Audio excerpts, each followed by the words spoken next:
All right, so the economy is still in a crazy state right now. Not new, we've been seeing this happen for the last 2 years now. And the lingering question over the last few months has been, when will a recession hit? Indicator of a recession. Recession. Technical recession. Odds of a global recession have really risen. 20% probability, 25% chance that we get a US recession in the next 12 months. And so far it hasn't. There's been market corrections, there's been crashes, there's been recoveries.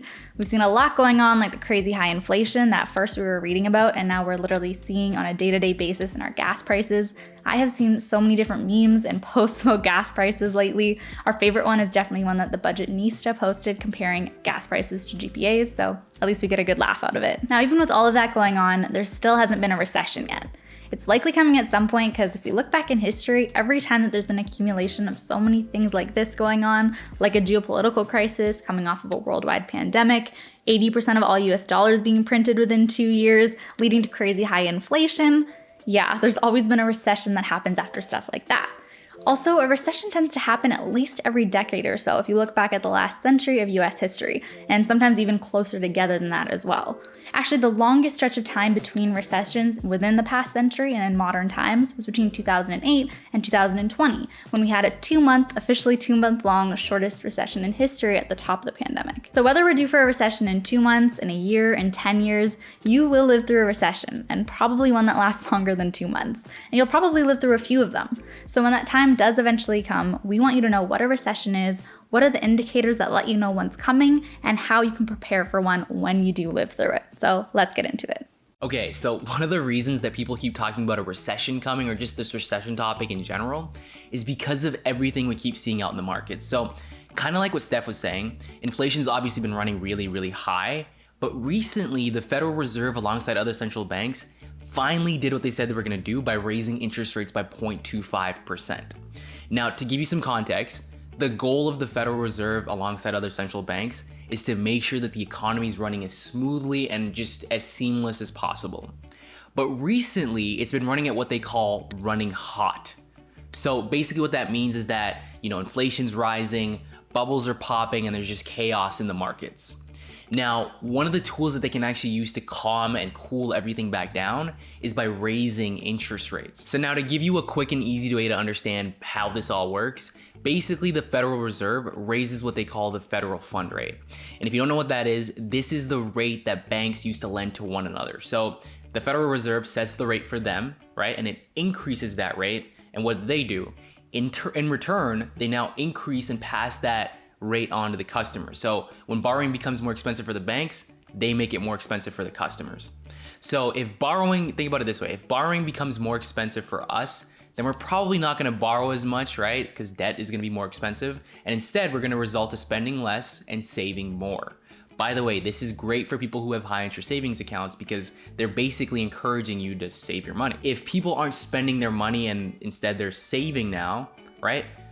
That means prices are gonna have to go back down, right? Think about it this way. If I'm a store owner, if people aren't being enticed to spend their money and instead save it, I'm gonna have to entice the people by bringing my costs down.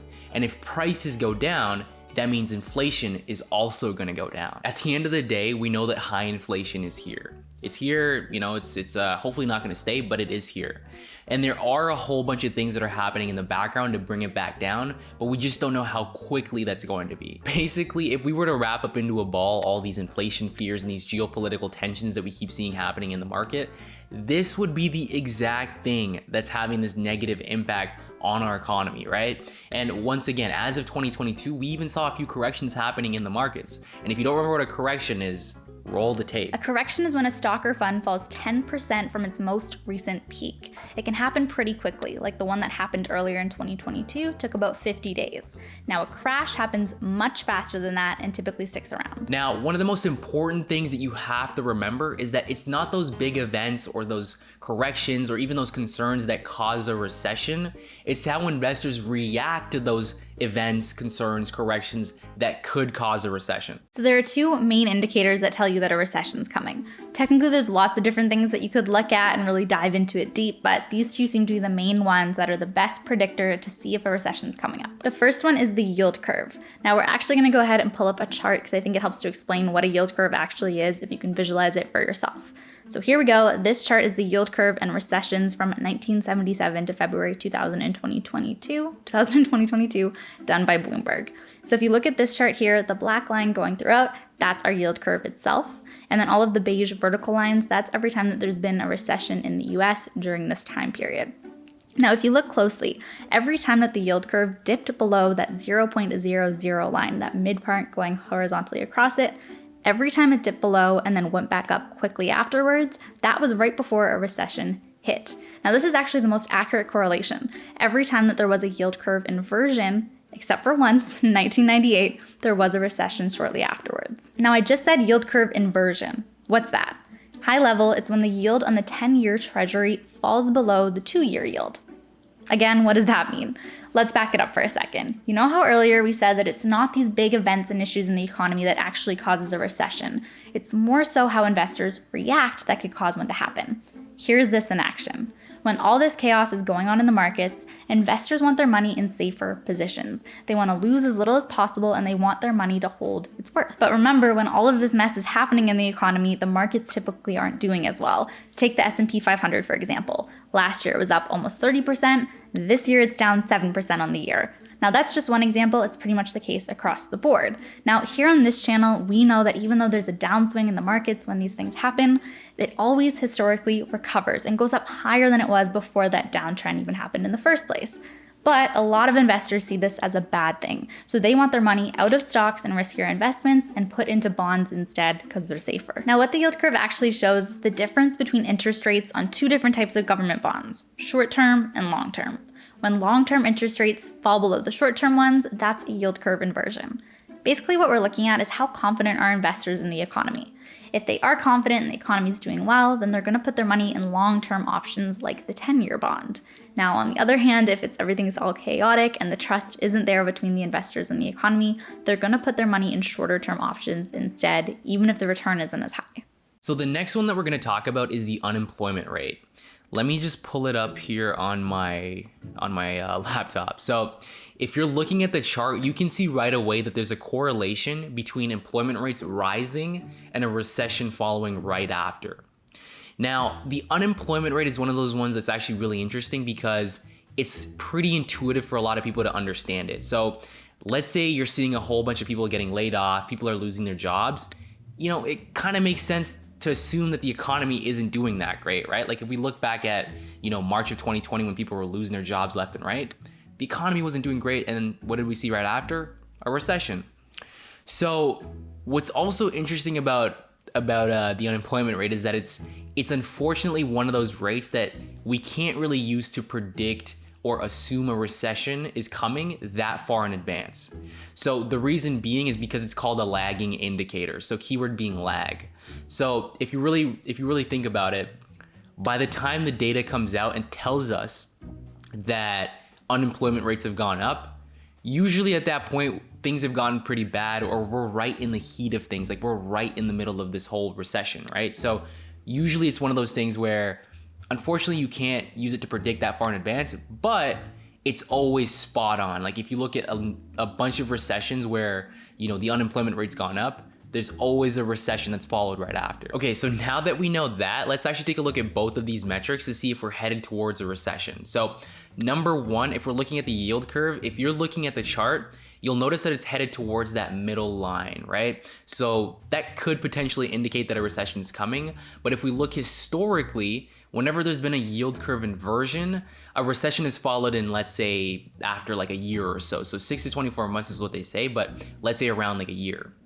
Now, number two, if we look at the unemployment rate on the other hand, it's actually on a downward trajectory. So that's obviously good in terms of whether a recession is coming, but to give you some context, in January, it was at 4%, and then in February, it was at 3.8%. And then if we take a look at 2020, it was all the way up at 8%, right? So we're obviously headed downward in terms of the unemployment rate. Overall, these are just predictions, right? So one of the numbers that we keep seeing floating around is 1 to 3 years, so anywhere between then. But kind of like what we said at the beginning of this video, whether it's 1 year, 10 years, 5 years, whatever, however many years from now, you are going to see one. Like we know that's gonna happen for sure. But what does that mean for you? Now, when we do see a recession, unemployment is almost for sure going to be up. That's a big one. which means that there's a potential for you to lose your job or to just have job uncertainty and stress in the job department in general. Now, this is a big one because it pretty much impacts everything else that could happen to you during this time because you need income coming in to pay for your life. So again, this is the big thing that you want to stress and be prepared for. What can you do in case we have a recession, in case you have job uncertainty, to prepare yourself to put yourself in the best situation if and when that's going to happen? Number one is having an emergency fund. This is the most important because if you do lose your job, you need that liquid cash available to help pay for your life and cover your necessary expenses. So ideally you have at least 6 months of your necessary expenses put aside, enough money to cover those expenses in an emergency fund that's kept in a high interest saving account. So at least you're getting a little bit of interest on top of those savings. Number two, you need to pay off your high interest debt. One of the most stressful parts about being in a recession too is having debt, is having these high interest rates, and having high interest debt is just kind of the worst of everything. It's gonna put the most stress on you when you have to make those payments still. So the much that you can get rid of that before you're in that position, the better. Again, high interest debt is typically 7% or over. That's what you should aim to pay off first. And as much of that debt that you can get rid of, especially debt that's bad debt, consumer debt, you want to get rid of that and have that off your plate before a recession hits. Number three is starting to invest so that you're already in the habit and you're in the best position for those long-term results. Because again, if you're able to consistently and continue investing during these times, it's even better for you in the future and those long-term gains. And if you watch our channel, you know that we preach investing in passive, low-cost investments in funds that track the market. Now, when a recession does hit, and I'm saying when, not to be scary or concerning, but the whole point of this video is letting you know that it will happen in your lifetime. So when a recession hits, like I just said, the most important first thing that might happen to you that can really catapult all the other issues would be losing your job. So on top of covering all those steps and those bases I just said to have you prepared if that does happen, also, take some time to consider how secure your job is. Do you feel like you'll have job security if something were to happen? Do you have a backup plan to make money if you were to lose your job and we're in a situation where it's hard to find another one? It's good to have some of those things thought through as well to be prepared. Now, if you don't lose your job or if you have those backup plans to keep having income coming in and you have that consistent flow of money, then you're in a great spot because again, you can continue to invest the same way you did pre-recession. Like we said before, the markets go down, but we know that they always go back up and recover higher, at least historically, they always have. So that's your best bet, is to continue to invest the way you have been and keep that going. So as long as you have those plans and you're prepared in those ways, that's great. Now, if you're in the middle of any of these steps when a recession hits, you're doing the best you can, but the main thing is that you really need to get started on them. And if you want to make sure you're prepared, this is the way you got to do it. All right, guys, that's a wrap on this video. Hopefully we gave you a bit more context on this whole recession conversation that people keep having. And another thing that I wanted to touch on is, obviously you guys have noticed that we haven't been posting as many videos as we normally do, but that's because we've been working on a lot of stuff behind the scenes to just make things better. So yeah, we've got a lot of stuff planned, a bunch of videos coming. We've got a blueprint on how to become a millionaire. We've got, let me see, what do we have here? How to get ahead with your money and not feel left behind, right? Like, we've got a ton of videos that are coming just now, so just stay tuned. And another thing, if you guys don't hear from us, make sure you're checking out our community tab. Usually we'll leave a comment there or just give you guys a heads up on what's happening. Or if you don't find us there, make sure you check us out on Instagram. Usually we'll drop at one of the other two, right? So yeah, as usual, make sure you like down below, make sure you subscribe right there in the corner. And if you haven't seen any of our previous videos, make sure you check them out next door. And we will be back. You know the vibes. Let's go.